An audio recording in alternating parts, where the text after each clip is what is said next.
r/ask Reddit. What seems to be overrated until you actually try it?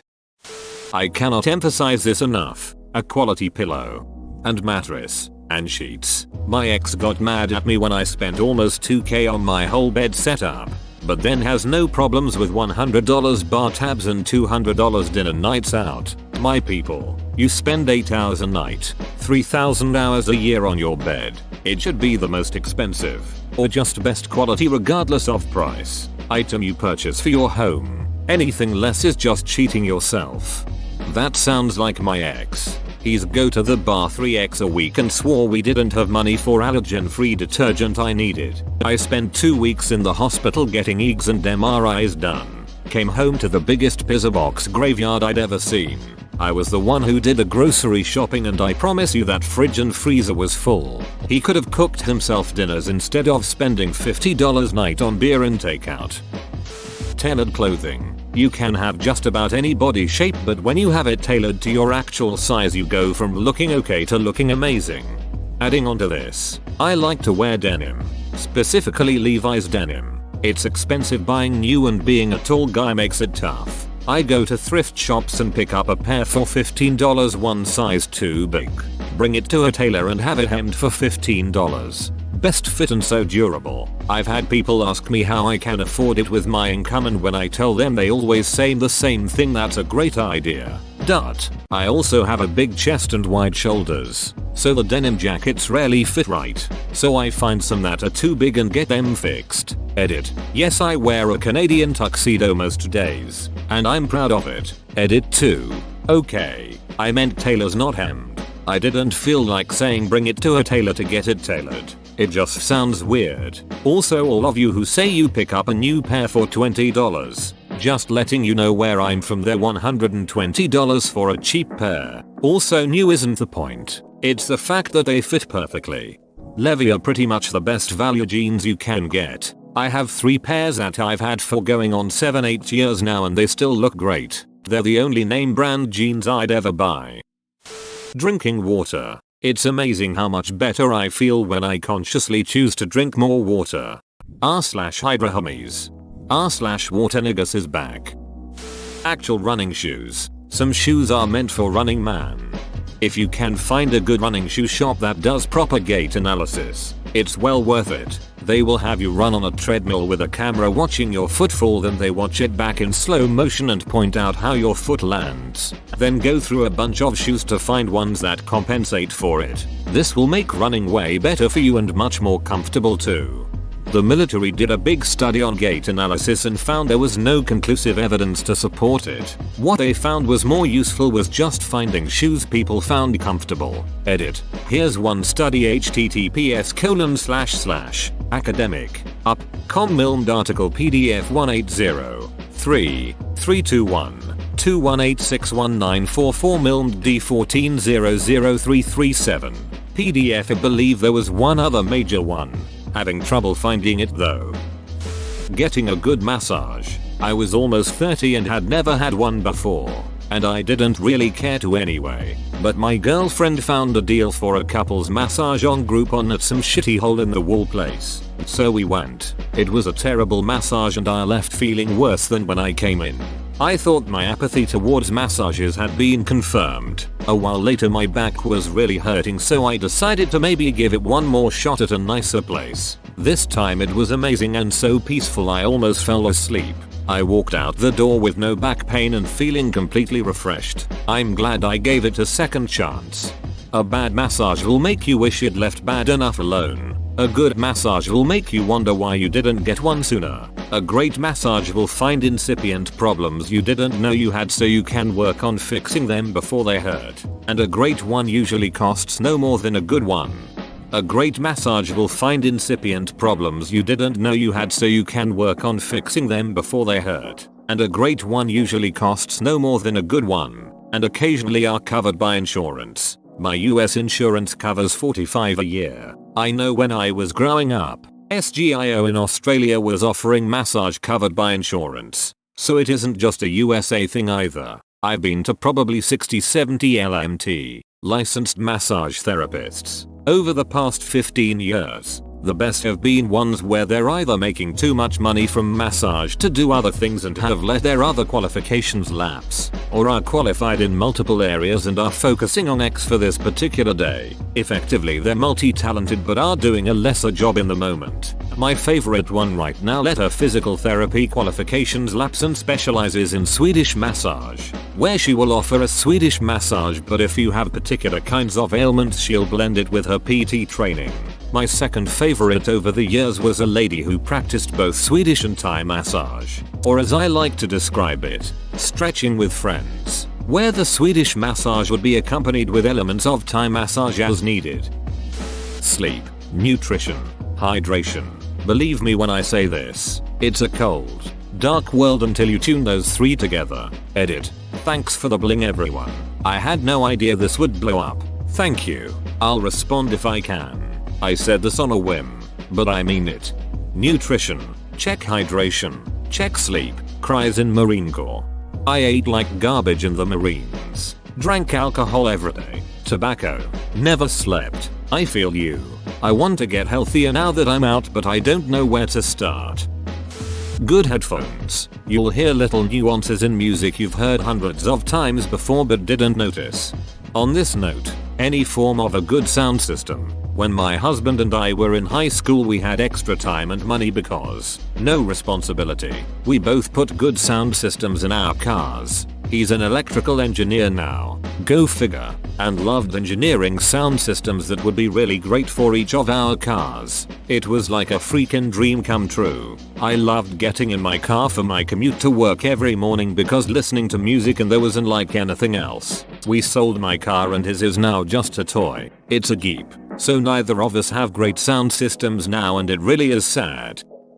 Hiring movers. I used to pride myself in my moves, but that was just me and my stuff from one bedroom to another. When I got married, we started renting our own apartments and the stuff accumulated over the years. When we moved to NYC we hired my buddy's moving company and it was amazing. When we moved apartments the next year, we hired another company and it was so nice not having to move a single thing up the stairs. We have not moved in 6 years now and I hope we won't have to anytime soon. But we will 100% pay the extra hundreds of dollars to not schlep couches and dressers. 100% my friend. Having moved apartments 4 times and hating every single minute of it, I decided when I bought my house that I would pay a company to do it. The $300 I paid was so worth it. Just the thought of having to move all of my stuff now gets me irritated. $300 to move a house full of stuff? That's a great deal. 2 monitors for your computer. Once you go to, you'll never go back. Edit. For all those asking, I do 3D art. 2 monitors when unwrapping in 3ds Max is a must. I also work a lot with Photoshop at the same time with Max files. Plus I look at PDFs and other references while working on projects, along with Firefox for YouTube, online references, etc. Go 3. It's even better. Getting 8+ hours of sleep. Edit. Sure, everybody needs to find his or her magic hour. Some people need only 6 or 7 hours of sleep. Some people need 8 or 9. It doesn't really matter that much if you are fresh and feel good the morning after. 8 seems to be around the average, so I just used that. People are so weirdly proud of being overworked, exhausted, and sleep deprived. It's not good for you, even if you feel like it makes you cool. You know what we need? A pro sleep sub in the same way that r/Hydra Homies is pro water. It just needs a name. r/Bed Bres? r/Hibernation Homies. Exercise. Free feel good drugs that make you more attractive? Sign me up. Wait, I have to sweat? Duck that. After many years in the military, I learned that some people don't get a dopamine high after cardio. I feel like they've been cheated by the universe. Really good water pressure from a shower head. Also Monster Energy Ham. Monster Energy Ham, is this in the same vein as rum ham? Now I just want rum ham. Reddit. Especially once you get past the main big subs and find smaller communities dedicated to your interests and fit your personality more. In discovering which subs I actually enjoy, I have discovered myself. On a scale from 1 to 10, you're an 11. A weighted blanket.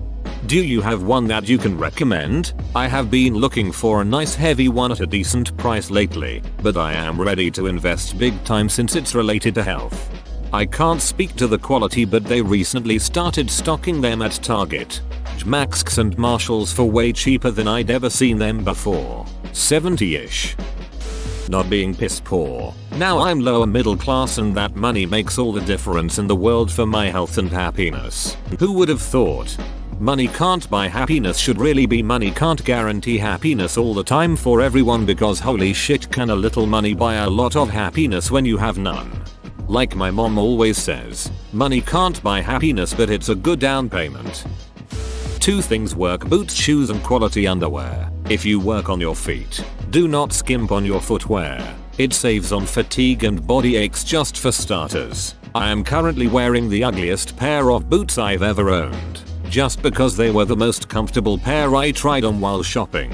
They are work boots. Who gaff what they look like? They will be filthy on the first day at a construction site. As far as the underwear, once you wear a good quality pair, you'll never want to go back. Edit Whoa. Thanks for the gold. To answer a couple common questions, I've seen my recommendations for each are, and I know everyone is different. This is personal preference. Boots Red Wing.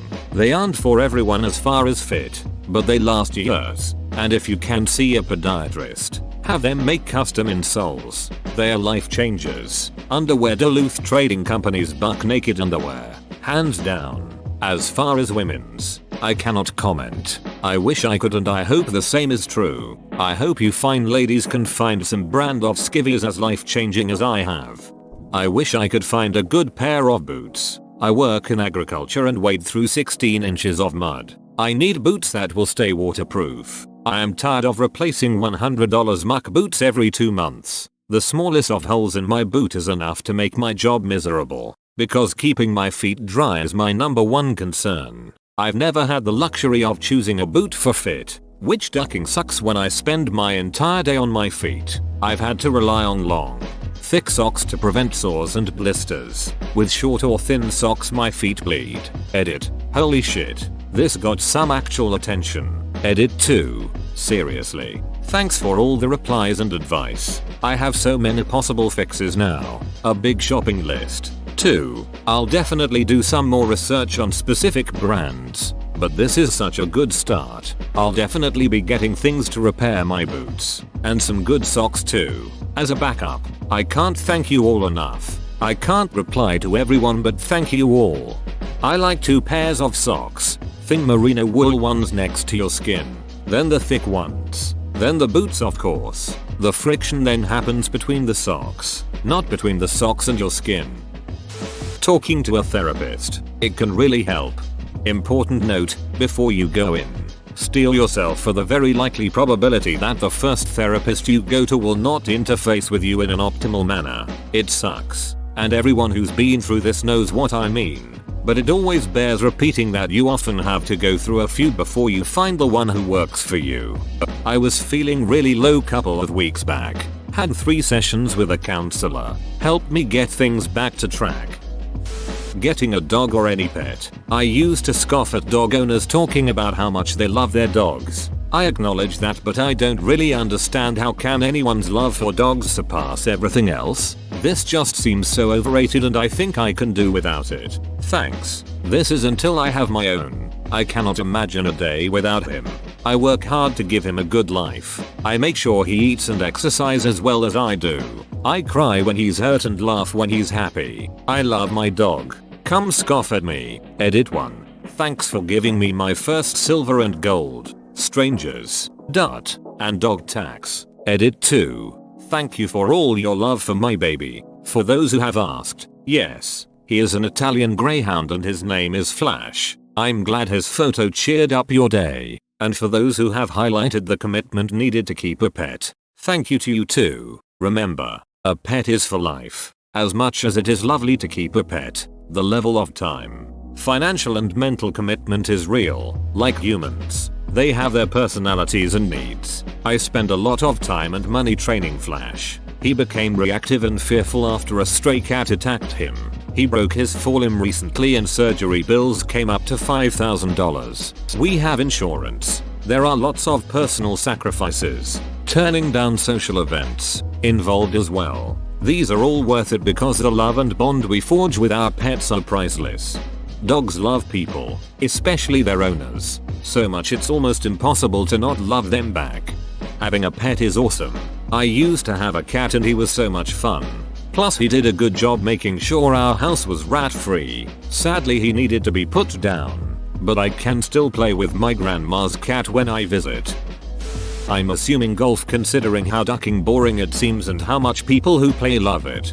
Can confirm, I'd rather watch paint dry than watch golf, but playing with friends or family and it can be a really fun thing. To be fair, doing anything with friends family can make it fun, to include watching paint dry.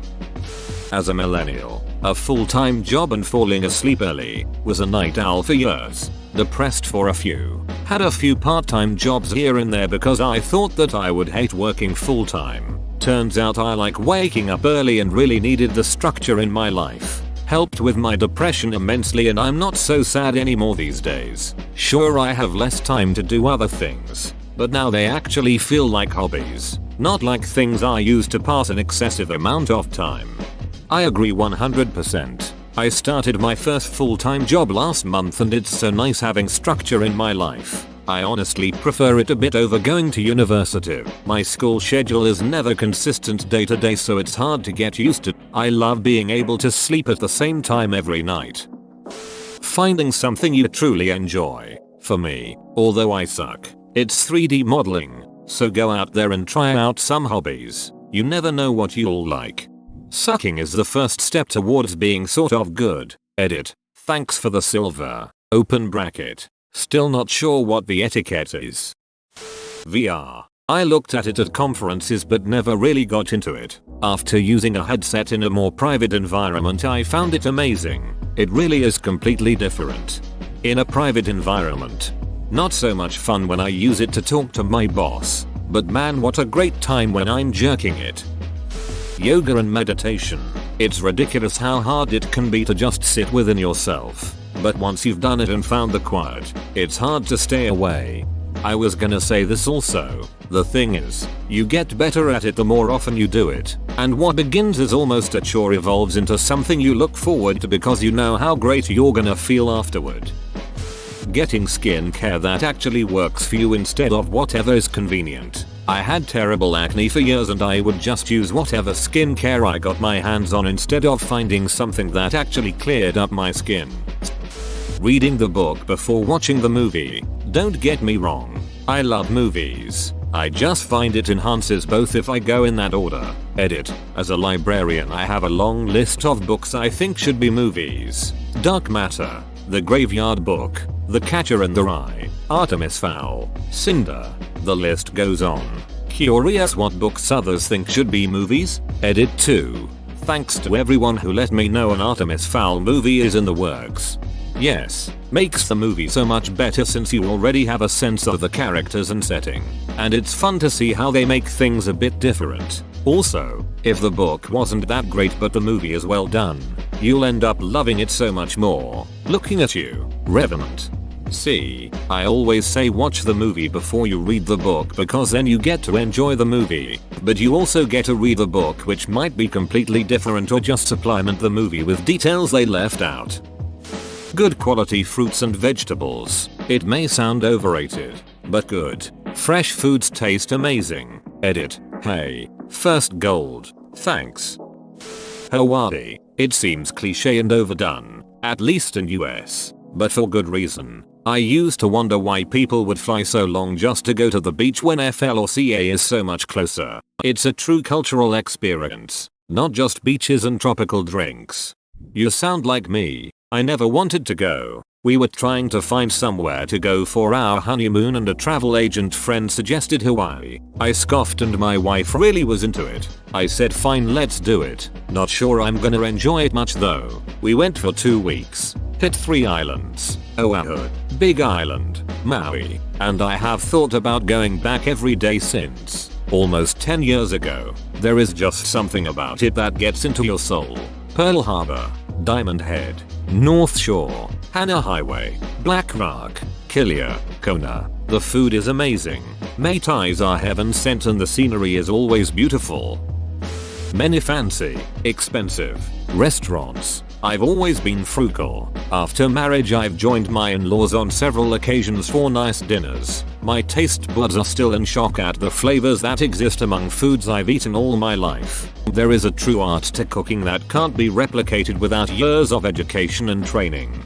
On the other hand, hole-in-the-wall places. Some of the best cheap foods are gonna be served by a lovely grandmother in an alley tenement or a food truck parked in an unused auto body shop parking lot. People always say that you should try the locals' food, and I absolutely agree. If a place seems sketchy, but there's a line at 1 AM, the food is gonna be good. Good mouse for your PC. I've been using random $10 stuff. Around 2008 I got SS Canna, and this spring I got G403 and holy shit it's so good. If Apex Legends had a good stat tracker I am sure I've jumped quite a lot of steps just from mouse change. Edit. Slow fix. Even better is if you pair an excellent mouse with a 144Hz monitor. It's way too smooth. B-days. Those electric scooters that recently popped up all over cities in USA. I always made fun of the people riding them for being lame until I had to unexpectedly be on the other side of downtown. What would have been a 45-minute walk turned into a 15-minute ride for under $5. Plus it was super fun. Haters gonna hate. The haters aren't hating because they think the scooters are lame. They're hating because of all the people breaking traffic laws, inappropriately discarding them when finished, and generally making streets and sidewalks more dangerous for pedestrians and drivers alike. At least in Denver, the majority of people I see using scooters are not sharing the road appropriately with other modes of transportation. Exercising regularly, having an actually reasonable sleep schedule, treating your mental health right, pretty much just treating yourself well. A good sound system to go with a TV. Reading. Into the Spider-Verse. Going to bed early as duck. High refresh rate monitors. You think you know what smoothness is until you get one of these. Then you look back at 60 Hz and wonder how you ever found that smooth in the first place. Skooma. KGITA's coin if you tell where to find some. Sushi was one of those things for me. I was very put off by it for so long, until I actually tried it and realized just how good it could be. Saving money while young. Me and my husband were always seen as super boring when we were young because we both individually loved to save money. We still went out but just spent very little. No alcohol, no smoking, no drugs, no makeup, no expensive restaurants, always find vouchers, etc. But we saved enough to buy a home with a 50% deposit in our 20s, which means a tiny mortgage. That now means that we can live very comfortably off one average income and still save for whatever we want to do. Trust me, start saving now. Nature. Seriously, be in nature more, and without your phony, since men have commented on the safety benefits of bringing the phone. I agree with that. If you're bringing your phone, have it turned off and or in airplane to avoid social medias and other distractions. If you're going for a shorter walk, hike you know and are confident in, you might consider leaving it, open bracket, by my opinion. But bring your phone with you and make sure to bring that power bank if you're going more than a few days or hiking on a trail that's said to be difficult and the risks of hurting yourself is higher. Bring it, but always tell someone where you're going and when you should be coming home at least. Cleaning. Everyone thinks this is a chore, but there's actually great benefits when you clean your house and your bedroom. You get some exercise plus you actually have a lot more space plus it's good for your health. Being nice. Can't believe how many people return the favor. Nice shit for yourself like a shower head, nice sheets, matching cups, a good wardrobe, healthy meals, exercise. When you put together any one part of this it seems like nothing, but after 9 months and you've improved all of these small things, your life will feel way better and your dates and friends will really notice. Listening to the Beatles. Like, no way this goofy looking group from the 60s who sing about holding hands are actually as good as everyone claims they are, right? But they are. Classical concert. Actually hearing the instruments in front of you is breathtaking. Period. Seinfeld. I was very late getting into it. A healthy relationship. Whoa, you made it to the end? You're a ducking beast. I'll cut you a deal. Smash like and subscribe for more curated content, bruh. It's free and that's a great price.